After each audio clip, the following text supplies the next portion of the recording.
c'est secret onction nangae singa loketo te. Bonjour, na bato nyonso oyo bakolanda video oyo. Ça n'est pas ere combien bino na ye koloba na loba na Nzambe. Ngai kombo na ngai Ser 0.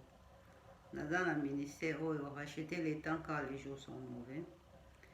Na ye koloba système oyo problème oyo eza ko circuler na YouTube. Naza na thème na kolobela 3 personnes, na kolobela 3 thèmes. Ya première chose na kolobela c'est Maman Chabani. Deuxième thème ezali pona famille ya Mama Olangi. Troisième chose ya Kevin. Quatrième ya ba pasteur. Eloko na ye naloba liboso tomoni bamakambo nyonso ezoleka na YouTube na soleil na Mireille.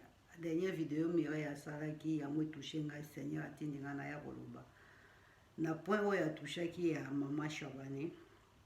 Ngai nazali intercesseur, nazali évangéliste te, nazali pasteur te, naza intercesseur. Toza na ministère intercession banda na 1998 na ndako na biso na mobali na ngai na famille na ngai to intercédaka vraiment pona mokili mobimba. Pe Seigneur apesa biso ba sujet mingi ya ko intercéder. Eloko liboso na ina loba na makambo nyonso tu ya ministère ya komba. Na ministère ya komba pe na makambo ya Mama Chabani. Ngai tozalaki na église na biso le 29, le 27, le 28 juin 2009 na convention ya ba mama. Après convention wana le 29 juin 2009 Seigneur m'a visité. Na chambre na ngai nazali ko prier, na avant prière nazali na mbetu na lala wana to uti juste ko somba cassette audio pardon video CD ya Mama Chabani ya album oyo Tianga Elembo ya ministère o Tianga Elembo ya mafuta. Alors tozo kobeta ngo mingi tema tozwa ki CD wana sika tozo kobeta ngo mingi. Tango to komi le 29 juin na 6h à 7h comme ça je peux dire. Na bandi koyoka na matoi na nga neti réveil moko boye ezobetela ngai boye Nzambe monene oza pembeni nanga kosi na Yuda yonde oza kobatela nga. Nzembo eza na album ya Mama Chabani. Et bandi ko insister bandi insister nga bino oyo ezali réveil mosusu na lamuka na tika mobali na wana mbeto da priti na bandi ko prier. Tant na bandi ko prier Seigneur bandi visiter ngai. Seigneur bandi ko visiter ngai, abandi ko loba na ngai, abandi ko loba na ngai, abandaki ngai na makambo ya Mama Chabani. Makambo ya Mama Chabani wana avant oyo nazonge mpe liboso sima wana après koleka makambo oyo scandale esamaki na YouTube ya Mama Olangi oyo mwasi Angel Mbongo alekaka na media pona kosuye Mama Chabani. So pona kosuye soki réalité na yebite. Tolanda ka biso nyonso tu Mama Olangi asalisaka convention Mama Angel abima abanda koloba makambo nyonso tu oyo ya lobaka to yebi ya moya ko répéter ezate. Quand Seigneur a visité ngai abandi koloba na nga si Mama Chabani abandi koloba na ngai pona Mama Chabani. Seigneur aloba na nga pona ministère ya Mama Chabani. Ezaka le 29 juin 2009. Seigneur aloba na nga makambo mingi o nga la ko koloba te. Alobela nga makambo mingi pona ministère de combat o nga la ko koloba te. Nazokoloba très important oyo parce que makambo ya Mama Chabani ebimi. Pe na koloba pona nini suite nini. Bamne alobela nga makambo mingi apeli lobi na nga Mama Chabani enfonce église ya ministère na ye moko ko servir Nzambe.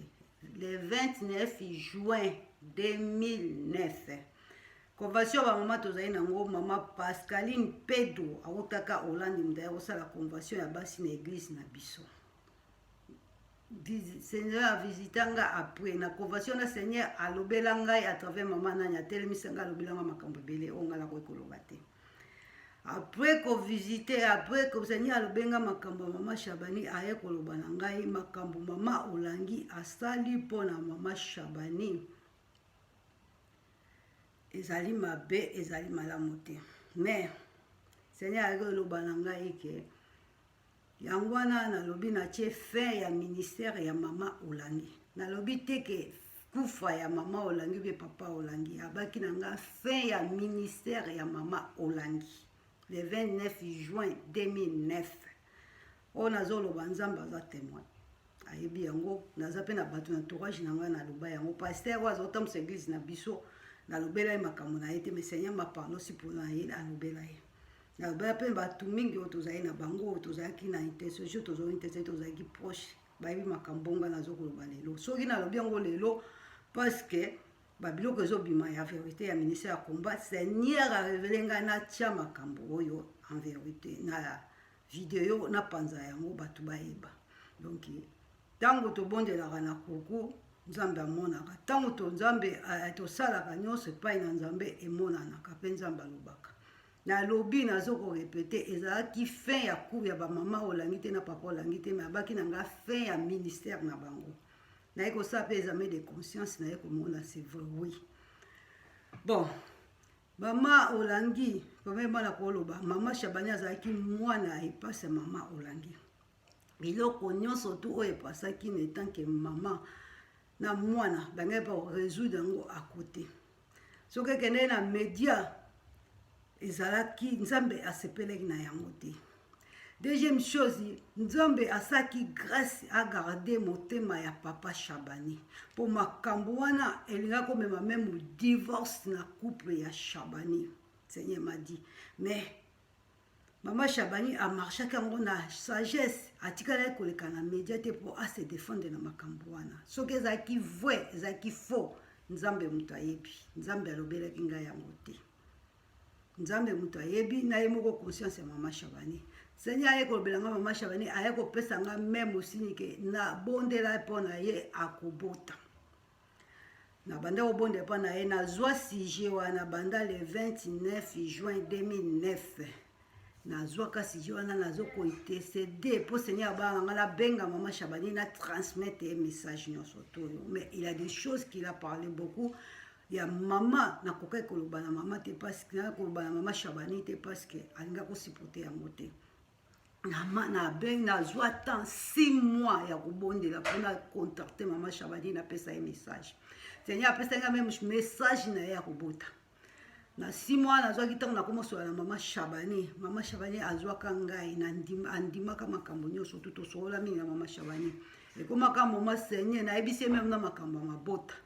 Mama Shabani na makambo mabota alobi ke ngai naza kokumisa nzambe na circonstance nyonso. Donc kobote mpona nga ezaka souci te. Nzambe azosalela nga na ndenge alingi na kumisi nzambe na ndenge nyonso nazali. Mais Seigneur azoko insiste mpona nga nakoma kobenga mingi mama Shabani ayebi. Soki bo tetembe bo benga mama Shabani bo ba sœur moko azalaka na Allemagne. Na miza kombo ser 0 lelo parce que bana nanga balingi te na ya na monde ya YouTube na vraie identité nanga pona bango na protéger bana nangai. Soki te na bimisi na bakombo nanga nyonso mama ebi mais loba boloba na mama Shabani ser moko azalaka na Allemagne. To sola plusieurs fois na ser mama Shabani. Même voix même pas mama Shabani tamso azate na phone na ye etikali na zo so même papa. Au moins na bien papa na go so na te na posa na so na mama. Donc mama Shabani na mobali na ye baza lié. Papa Shabani ayambaka phone ya mama Shabani. Biloko nyonso epasa ya mama Angela aloba na pona mama Shabani na ebite na koyeba oui ou bien noté mais nzambe mutayebi. Mama Shabani azaka mwana. O mama Olangi alobi ke azwaka lakisa ndenge ya kosombela poudre ya kosalela ya kobandele na poudre tina nyonso. Ndenge mama abatelaka mwana na ye mama Shabani mama Olangi akokaki kobima bote pour détruire mama Shabani na yango Seigneur alobaka na ngai ke naza kopesa mama Shabani ministère wana fait partie Shabani ministère mama Shabani akoma servir nga neti fait partie na église na ye moko là balanga maman olangi eza fin ya ministère na ye na garda biloko après 6 mois na benga maman Chabani tozosolana Seigneur azoko insister nga pona mona voir même pona mabota ya maman Chabani Seigneur alobi nanga po ondima na kopesa maman Chabani mwana nazo kopesa yo mwana wana sa na boti bana nanga 4 2 garçons 2 filles mais na ye kobota 5e mwana Seigneur apesa ngai à cause ya signe ya stérilité ya maman Chabani. Maman Chabani nazoko benge toujours tozosoa makarome mais soki ekomi pour la stérilité azokoloba que la grâce de Dieu ça suffit pour moi. Et comme il a un moment moko même nazoko kokasuko dakomi komona pasi pour na kobenga maman Chabani Seigneur alobi nanga soki opesi message ote na koboma yo. Na 2017 message ya suka na pesa maman Chabani. La bisi maman Chabani Seigneur azoko isite kati na ngai na pesa yo message na assisté na ba message yo surtout sur stérilité na yo. Maman Chabani alobi nanga loba na Nzambe wana. Yo okomisi message epai na ngai. Stoki akoboma aboma ngai atika yo. Banda maman Chabani aloba na ngai na 2017 message oyo soki na bosanité na benga lisusu maman Chabani te. Voir même Seigneur veut me tuer pour na transmettre prophétie parce à maman Chabani. Na kokaka même pas ko prier ko lela maranzame pour na épargner nga la mort. Eza mobali na nga la mwana nga liboso mwasi mbabande ko lela ko prier ko gêner pour nga ngala bana nzambe soki na koya epa na yo na ndimi kufa. Mais cette fois, na pesa message à ce que pas maman Chabani, na pesa maman Chabani message. Maman Chabani a lobi na ngai, loba na Nzambe na yo, o komisi message na ye epai na ngai. Soki akoboma, aboma ngai, parce que ngai na bi grâce na Nzambe ekoki pona ngai, bana na susi ya kana bango te. Banda wana. Là on a bien sûr maman Chabani te. Voir même Seigneur a lobaka na nga na préparer na ke Kinshasa pona maman Chabani na mutu moko susu Seigneur apesa kanga na prière pona ya na Kinshasa parce que tant Seigneur apesa nga mutu wana zo banga za kandeli na rencontrer. Mais banda maman Chabani bana nga na 2017 na zo sous prophétie ya maman Chabani te. Pona komona ke maman Chabani azoko simir continuer na Nzambe nga na komisa iloba oyo. Nzambe alobana na komisa makambo na bagay mais ti lelo na ba intercession na ngai na portara maman Chabani parce que nazaka toujours na kondima Dieu est capable de faire denga saka na Sarah akosala yango mutu oya koyoka video oyo soka ndimite benga maman Chabani lobana eser moko azalaka na Allemagne alobi boy na YouTube soki na kosi Nzambe azala témoin azoko tombola liboko na nga epai na Nzambe Nzambe azala témoin ajije ngai eloko na ekolobe pa maman Chabani ya mwana mama olangi ata une servante de Dieu lelo biso tokomi bato mabondeli vent ya ministère ya komba esufa kati na biso bato mingi baza koyela biso ba video ya ministère de komba esala biso lelo to se détrouver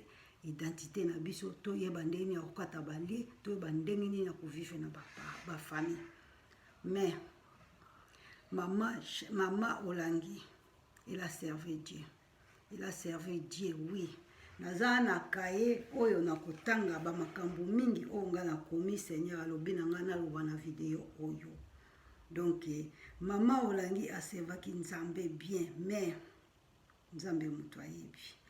Deuxième partie na ikokota ya famille ya maman Olangi.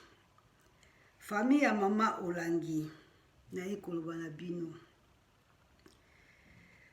Maman Olangi aservaki Nzambe ya solo. Bana Bible ezokoloba na biso na Ezekiel 18. Eloko na ina bana famille ya maman Olangi, famille Olangi na Ezekiel 18 Seigneur alobi na biso ke toloba méchant atika mabe abongwana aservi Nzambe tokoki kokourager méchant na mabe na ete tokoki kokourager méchant na mabe na ete posa ya Nzambe ezali moto ya mabe atika mabe asaila Nzambe famille ya mama Olangi Seigneur alobi na bana bokeba kanda na Nzambe ekokita kufa ekokota parce que nzambe mutu apermete babiloko nyonso eya. Donc boyeba ndenge nini bokotambusama, ndenge nini bokosalela nzambe. Mama na bino abati l'église, a servi Dieu. Mais bino boyeba ndenge nini bokotambola, ndenge nini bokosalela nzambe. Nzambe eloka bina bana bino na Ezekiel 18 posa na ye moto mabe abongwa na tika mabe. Moto mabe atika mabe. Bokourager mabe te. Bokourager moto mabe te. C'est vrai. Batoza biso neso batamasumu toza batamabe Jésus qui est saint. Mais nzamba lingi biso la vie ya sanctification. Nzamba lingi biso to tambusama kati na malamu, kati na mabete. Posa na nzambe ezali yango wana. Donc na ikoloba na apôtre, pasteur, soki nani Paul David. Papa, olobi oza mosali na nzambe, c'est vrai. Ozo sali na nzambe tozo yoka liloba. Bondimi Kevin na modèle azali. Eloko na ina loba bokeba. Bokeba nzambe nde mutu abimisi Kevin na poisa. Nzambe mutu alingi Kevin amonana. Famille olangi bosepte bondimi bien na façon azali bokeba. Bokourager na mabete me atika mabe bozwa na Ezekiel 18 botanga na si boyema komi koleka ngai. Ponga na zanga intercesseur na zanga pasteur te. Mais Seigneur me révèle, Seigneur me parle. Troisième partie, na ikolobela Kevin. Kevin, posa na nzambe ezali ke otika mabe osaveye. Posa ya communauté africaine ou bien congolais, basepe na biloko oyo osali te. Biloko oyo osali, basi basepeli na yango te. Kevin na ina loba no mwasi azali mama na yo. Mwasi azali sœur na yo. Naza na bana basi misato bana mibale mibale. Na kolinga te mwana mobali wazo kobala mwana na ngai asala mwana na ngai ndenge yosali. Na kolinga te mwana na ngai ya mobali asala makambo yo zokosala. Poso azosala pasi na ngai, bia azosala pasi na ndeko na ye. Kevin, na ye koloba na ba point oyo naza sensible pona koloba pona Kevin. Kevin, na ina oloba même kodresse même na gouvernement congolais. Kevin, na ba faux papier. Kevin, docteur. Kevin, toji ko kufela na janvier mwana ya 39 ans. Après betidi na ye abandi ko sala pas mais 3 ans akufi erreur ya médecine. Après ko gaspiller plus que $50,000 na traitement na ye ya cancer en Afrique du Sud. Pona nini ya ba faux docteur. Ya kosomba ba papier. Kevin Keba. Soki media etelamila kiote Kevin Mbelozo sala déjà na hôpital Rafa. Soki media etelamila kiote Kevin Mbelozo prêcher déjà évangile. Kevin soko za la poso koma docteur kota classe. Oza na ba niveau ya classe osuka ki continuer classe okokota okosisa. Ngai na sala médecine qui infirmière na Angola na hôpital militaire. Tant na yaki na mboka oyo na ngena continuer. Basenga nga 7 ans. Basenga nga na kota 7 ans, 3 ans ya intégration ya langue sima 4 ans ya formation. Kevin soko ngo comme docteur oza capable. Mais Luka okota ba classe. Pour tozo perdre batu mingi le 23 décembre to uti kokunda mwana ya 19 ans erreur ya médecine. Mingi bazoko kufa na Congo, na Afrique partout, na erreur ya médecine. Parce que bazoko somba ba papier. Na tanga na hôpital militaire na Angola. Bato ba ebi na ba 1980 quelque tango ba guerre ezali na Angola. Ba pa bato zo na hôpital militaire, ba bengisaka ba soda ba utaka kiba, ba yaka pona kisoda, ba yaka na ba faux papier ba kota na hôpital comme ba docteur. Ba boma bato, ba kata bato mingi makolo. Soko mwe handicapé bazami na Angola eza erreur ya médecine parce que bato bazali ba docteur te tango ba eko découvrir tango biso ba sa médecine bato sa babeba o bakufa na médecine ba faux papier pote o gagner mbongo oza ko boma oza na likambu epai na Nzambe. Il faut zala ndoki po soko zali ya Nzambe ko linga te mutu akufa. Kevin na ba faux document Kevin biso na mboko toye to souffrir pour na papier à Congo eza considéré te atoye na diplôme même permis na kala bato ba yana ba 1980 tanga zoya soki ayena permis ba changer permis na yemba mo ba pesi permis ya mboka oyo mais bazo tala ndeni bozo conduire voiture ndeni bozo sala ba accident ndeni bozo boma bato et comme lelo oyena permis tia permis na côté sala permis allemand mundele asala bongo pota mona ki ba papier na biso ezali bien te voire même diplôme na biso ezalaka considéré te à cause ya mayuya Kevin Jacob Kevin mwana ya Jules tokomi na tango ya suka changer bomoi na yo biloko oyo sali basi nyonso toza nango révolte toza na bana Kevin ozwi ba faux papier ya ki docteur bana na biso baza kotanga naza na mwana oyo aza kotanga azokokende na suka aza na posa un jour akonga na Congo akende kosala mais soki akuti Kevin pembeni na ye okotia ye mal à l'aise nzoka ye atangi na mboka mondele atangi mpenza asali tricherie te ntango ekomi moma akosala baclasure aza kotanga ozomona mwana ndeni aza na stress ezoya meme biso na baparent ntango imposition de obstacle ye bino nyonso boza na problème ntina ndako bozosintesede bozokoki nsinquiété mwana azwi diplôme po akende sala na Afrique ekozala na problème bino bokomi koimpose lisusu parce que yo onyokami tosali ozoyeba te ye atangi anyokami bapesi ye diplôme okokoma mongunya mpo na ye okokombattre ye nzoka toza na posa bato batangi abakintegre na mboka na biso tozwi exemple na Nigeria soko tomoni bana nyonso baza na bamboka oyo baye kotanga na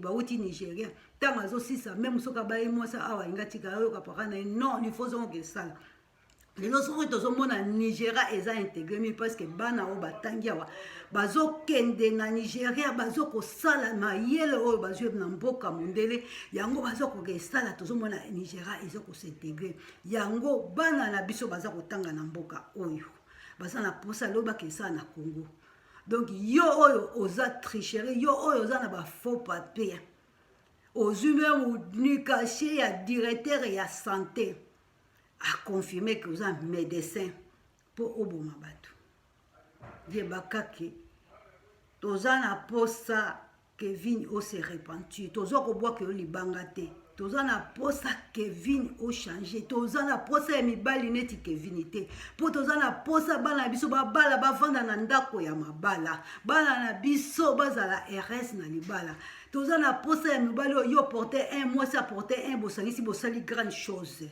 toza na posa te ya mutu ke yo oliaka ya mwasi bien mwasi aliaka pando toza na tango ya toza na tango ya intégration toza na tango tokomi mutu nyonso to aza capable ya kosala oyo ya kosala seno capacité na yo pe bit na yo donc il faut otelama il faut otika mibali lokola Kevin tolingi te na génération oyo toza déjà ba mama mikolo toza ko espérer bana biso babala bazala RS na mabala mama oyo famille ya Kevin bozo encourager Kevin boyebaka boza na bana ya basi oyo Kevin akosala na bana basi ekozongela na bana na bino donc Kevin toza na biso ba parents ya bambasi toza na posa te bana na biso babala mibali lokola Kevin toza na posa to baba bala mibali baza logique o mutu ezokosala oza na posa s'intégrer à côté classe asali azwi diplôme azosala na poste na ye même so bozwa mwasi amemi 1 ekomi 2 bokolonga na yango na mayele oyo nzambe akopesa bino bokosala grande chose eloko nyonso ozala posa nango okosomba eza te okende koluka na ndenge ya batricherie bafaux identité bafaux nation bafaux identité yo mutu moko toi identité lelo toya na mboko tozoba même na Angola lelo même na Angola soki lelo moni Angola eza ko bloquer même étranger baza ko na avancer à cause d'identité ezali ka bino boter bino nde bokende ko bebisa yango po biso ton to vana bangola wana tozaka na facilité même ko joa identité lelo soko totali identité Angola même biso moko d'origine Angola po ozwa mukanda ya Angola naza ba cousin nga mibale babebisa meme séjour na bango apote bakevanda meme na Angola mpona koluka mokanda babongisa papier na bango awa ndenge leta asengi esimba te pote Angola eza kotungisa bavanda inane na Angola mpona kotraite papier baza d'origine Angola bapaka na biso tobotama na kini me toza d'origine Angola esimba te bayawa misusu batika baséjour na bango babande makambo mosusu a cause ya bapapier Congo nayi kolase message na bakonzi ya Congo botala basitation ya Congo na bamakambo ya bapiraterie na makambo ya bafaux papier wana ya kosala ya classe ya kidocteur ya métier eza kodétruire voir même passeport ya Congo ezalaka na valeur te biso moto oza na passeport ya Congo partout avant voyager oza na droit ya visa netanki na bamboka mosusu eza bongo te diplôme ya Congo eza na valeur te permis ya Congo oye na mboka Europe eza na valeur te eza na valeur te donc il faut bakonzi Angola ministre ya santé oyo bayibi papier na yo bayibi signature na yo ya Kevin aza kotambola aza docteur soki ezali na mboka ya Allemagne mbesa bakangaki Kevin mais na Congo Kevin aza libre Kevin azosala su bapapier mosusu akosala lisusu soki YouTube etelamaki te donc soki omoni bato nyonso batelami eza te mpo tokondane yo mais tolingi bato bamodele ya wana te tolingi modele ya bamodele ya mibali neti ya Kevin te babala bana ya biso tolingi mibali neti ya Kevin te asala bafaux papier mpo aboma bato toza na posa peut-être mpe permis oza nango ya lokuta donc nyonso ya yo eza lokuta même soki baacte de naissance nio eza lokuta ebongo permis donc toza na posa ya bato ande toza na posa ya intégration na mboka ya Congo donc nyonso yo olingi osala zonga na classe vanda na ban osintégre osala yango ekosimba mpa na yo elongo na Nzambe tokolonga elongo na Nzambe tokomona voire même oza na bapapier koya kotanga na France oza na bapapier kotanga na France otanga na Osborne otanga soki wapi senya na yebi susu te bato bazoloba o bato bana bazoloba na ngai eza kosala honte ezomona ke neti na mutu na yo eloko eza te poso oza eloko okovanda na mboka oyo bato a 50 bazozonga na classe asali vraiment mpe métier abimi mpe akomi kosala mbongo pourquoi pas yo mutu a 31 ans oza nano oza capable mutu mpe eza bien eza kokrake te neti bato ya poto bolobaki bato ya poto mutu ekraka oza capable ya kotanga lisusu ovandi na ban otangi osali mpe métier okomi mpe koganye mbongo seno yo ndimi okomi mpe kosomba eloko nyonso osala ngai na baka na mboka oyo mutu oyo oza capable ya kosala soki olingi oza capable ya kozwa nyonso yo kolinga soki olingi elongo na Nzambe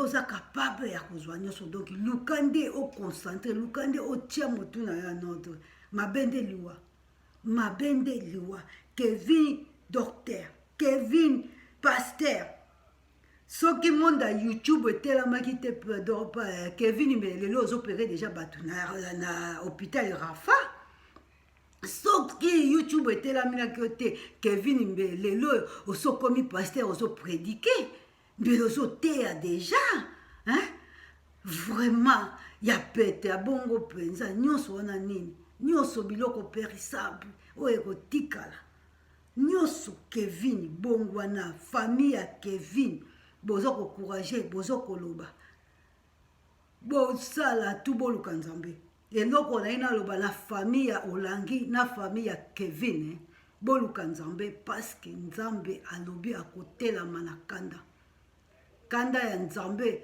muto akosipote yango te kanda na Nzambe eportaka kufa kanda na Nzambe eportaka kufa donc Kevin bongwana tozo kobamba mabanga te mais tozo koloba Kevin tika escroquerie tika mensonge bongwana koma mwana ya Nzambe soki okosala théologique oploteya kota na formation ya école théologique soki okosala médecine kota na école ya médecine oza na incapable oza na 30 ans 10 ans eza mingi okosala okomi kosala métier okosala formation okotanga okomi mpe osisi donc Nzambe atikeli yo nano avenir mingi atikeli yo meme temps naye kodese na mama asesa oyoki Kevin aye aza anti-stress na yo mama ayeli yo dépression akoyela yo ayeli yo déjà dépression mpo na nga deuxième chose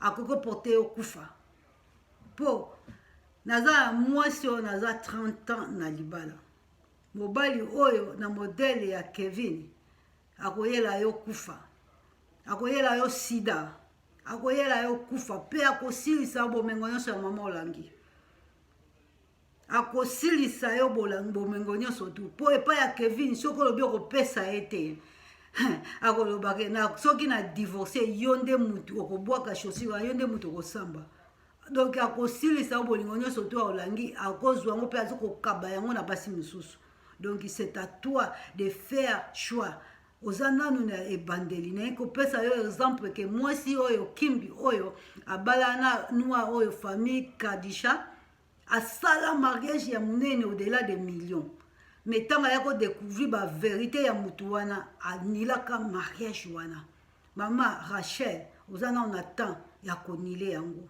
avant que pire eyela yo soki olingi soki ondimi osepte Kevin na modèle wana septe kaka bongo mais soki odeside yo na nzambe parce que choix eza ya yo mutu moko akoforce yo te mutu moko akoforce yo te donc c'est à toi de choisir soki olingi yo soki oboyi yo mais yeba baconséquence baconséquence on appelle si on est une femme mariée ça fait 30 ans parce que kosangana il y a des familles bouti na des familles différentes ba caractères différents nature déjà ya Kevin ezokomona sama luxes koshina basi mingi olobeza te de bomo ya Kevin ezokomona kaka le 3 décembre azosala vidéo azofonela mwasi na ya ndako na bana mpo omonaka ntango bando trompe yo okokoka te ekozala au-delà de dépression au-delà de dépression et ça peut porter la mort. Maman, ça là, examen de conscience, c'est à toi de choisir, c'est à toi de décider. Toza ko forcer te soki nzambe apemete mokili eye baboye pote bible lobi nyonso ko salama na kuku nzambe ko moinisa ngo na plein nyonso ko loba mama na matoi nzambe ko permettre ngo eloba na plein voix mokili mobimbe yeba. Toza ko juger Kevin te ke biso toza ba saint toza ko loba parce que conduite ya Kevin et c'est ici maman moko te aza na bana basi et c'est ça banga pete naza mwana mwana mobali asala mwana ya batu bongo yango batu batelami pe ça vient de l'Éternel yango na eko dresser même na bateau sur asali ba vidéo pour na Kevin nyoso tozo vivre les attentes de la fin o tozo vivre o yo zo sala pour na gagner et saigner yo et juger yo et saigner yo ozala neti Kevin te po soko ozala neti Kevin tu seras jugé parce que Bible lobi ke kaka na munoko no oza ko juger kaka na munoko no ozala condamné donc to sala ba vidéo pour na Kevin mais to tambusama na kubanga nzambe ezoko moinsa biso ke toza na temps ya fin ba sini nyonso oyo nzambe aloba eza kokokisama etika ka sini moko oyo ekosala ekoningisa mokili enlèvement donc na komi na 4e partie na kolobela na 4e partie na kolobela pasteur ya Congo na koloba na Mireille soko ozomona pasteur ya Congo baza ko réagir te sur 10% ya pasteur congolais bazali lokola Kevin 8% baza lokola Kevin yango bakoki kosala bakoki ko réagir te 8% lelo soto modi beglise mingi soko bandi kolanda beglise ya minene ya mikie okotala makambo ezopase na église koma bapasteur bazosakanila basi plus okomona ke si 10% ya bapasteur 8% baza na modèle ya Kevin donc soko ozomona bapasteur ya Congo bazoréagir na likambo oyo te eza lokola misala na bango ekutami na kati wana yo komitungisa matin naye kolobela pasteur Paul David opesi biso prophétie l'année 2021 c'est une année de bénédiction je dis amen année ya bénédiction seno yo pasteur olobi bato nyonso bakokufa na 2021 bamema bango na chaise ya ministère bakozala ressuscité amen tozozela 2021 message oyo epanzana partout prophète ya nation prophète monene ya ministère de combat apesi yango tozozela 2021 et compris parole na yo afin que nous puissions reconnaître que ozali vrai prophète ceux qui est compris te année de bénédiction te oza faux prophète ceux qui tomoi ba kufi ba sécurité na ministère na bino boza ozali faux prophète kaka na munoko no lobi kaka na munoko no kozala juger ozomona donc tozozela no po yo lobi mais pour langa c'est m'a dit que c'est une mbula ya 2021 ezali mbula ya kanda ya nzambe alingi bato ya mabe batika mabe basala malamu senon ngai nde seigneur arrivenga 2021 Ézéchiel 18 moto ya mabe atika mabe asala malamu yo juste ozosala malamu continue osala malamu soki otiki osali mabe malamu na yo nyonso ekobosana donc yo olobi toza kozela yo prophète des nations tozozela 2021 qui soit toseka ndenge olobi na mama ministre que 2021 eza année ya koseka eza année ya kobina eza année ya bénédiction tozozela bénédiction etende biso soki physique soki spirituel nyonso tu tozozela yango mais tokanga basentir tozozela bamort bazala ressuscité amen amen bamort basekwa na ministère ya combat. Donc, pasteur Paul David, kakayo apôtre Paul, kakayo prophète, kakayo David. Donc, Nzambe asala kati na prophétie na yo. Ozomona. Et loko nga ina bakisa sur pona ba sur 10% ya ba pasteur ba uta na komba. 8% ou bien 7% bauti na ministère ya combat. Bapase wana babimi na ministère ya combat. Mingi bauta na occultisme. Mingi baza ba polygamique. Yango zomona ministère oyo eza toujours na façon wana. Eloko la ina tirer attention. Na bike na zamuta na uta na ministère ya combat te me batu baproche to bato to proche biso to baproche na biso bazaki bana bato ya ministère ya combat voire même azobuta azokende na ba convention na Belgique azokemi na Belgique azaki marié na bague première fois kenda ba femme après culte boliaka bomelaka basi balobi na epona nini oza toujours oza na banque bague oza marié on aza marié ba bia longola bague. Deuxième fois, même bague a bien longoa bague. Troisième fois, frère azokene marié te frère azaki possédé. Moi si na ye azaki conduire biso na réunion ba maman na intercession. Azaki possédé azokeluka délivrance na ministère ya combat na Belgique. Mais frère akota kuna aloba na biso ke se place bien. Frère a joie délivrance te frère akufi même païen. Frère asali babiloko oyo mutu akoki kosala te na mboka ya Europe awa.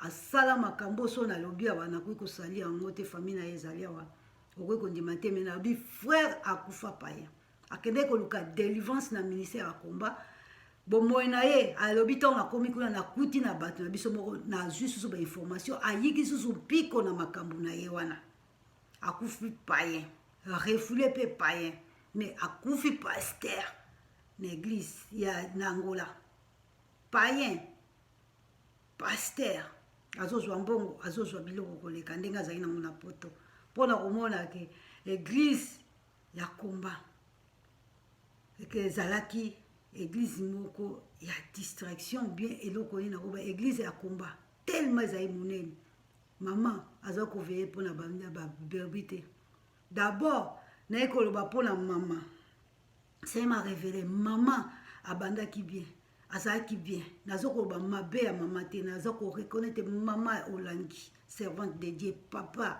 serviteur de Dieu mais bazwaki bakota iti na business tant bakoti na business bakoma na distraction na affaire de Nzambe yango bible lobi tokoki ko servir des maîtres te ekomaki distraction mama azalaki eveye te na babrebi oyo seigneur apesi ye na kopesa bino meme exemple tozali na mboko tozali na église ya 50 membre na koloba no po tobanda ministère intercession nous avons vaincu des choses dans l'église. Dans une église à 50 personnes, il avait seulement 3 couples qui étaient de Dieu. Dans 3 couples, on a seul un couple qui était 100%, 2 couples étaient 50%, 50%. Pour montrer que, imaginez soit si l'église ou ya monene ya ministère à combat, combien d'infiltrés bazana kati. Yango ba conséquence tozomona ya molelo. Surtout lundi tokomona bango. Bango tolandi tokomona bapaster nyonso wana bamakambo nyonso tozomona baskandale ya bapaster soki olandi source baleka na ministère akumba mama azalaki ya nzambe bible elobi na biso ke na Ezekiel kaka 18 wana yo juste ozosala juste na yo bandi bien soki otiki na suka ozosala mabe nzambe abe akobosana justice na yo. Vie ya mama naza koloba mabe ya mama te. Vie ya mama azalaki mosali ya nzambe. Mais elle a pris la distraction à cause des business. Deuxième chose, maman, il ne veillait pas pour les armes que Dieu l'a données. Maman établissaka ba serviteur rebelle. Azalaki ko rendre compte à ba serviteur de Dieu wana seulement pour business. Pour récolter vas, les acquitter pour akene koyeba milimo. Donc, les armes sont très importantes. Les armes sont très importantes. Seigneur m'a donné une chose, na kokopé ça, na fin, yango nazo chité vers la fin. Et loko au Seigneur a lobi nangai. Bible lobi na pisome. J'ai jamais vu la pisome à David, j'ai jamais juste abandonné ni sa postérité. Et l'inkoloba na bisuboy. Tant bato bazokoloba tant tozovivre eloko oyo le temps ke ime nzambe apesi biso mayele apesi tozosala examen de conscience. Sayema doi mama a bien commencé mais suka ya mama nayebi te nzambe moto ayebi. Nzambe moto ayebi. Eloko naina loba nayi kobakisa na suka pona famille olangi. Ministère ezali monarchie te. Ministère ezali œuvre de Dieu. Soki tozongi na Bible, Seigneur abengaki Moïse.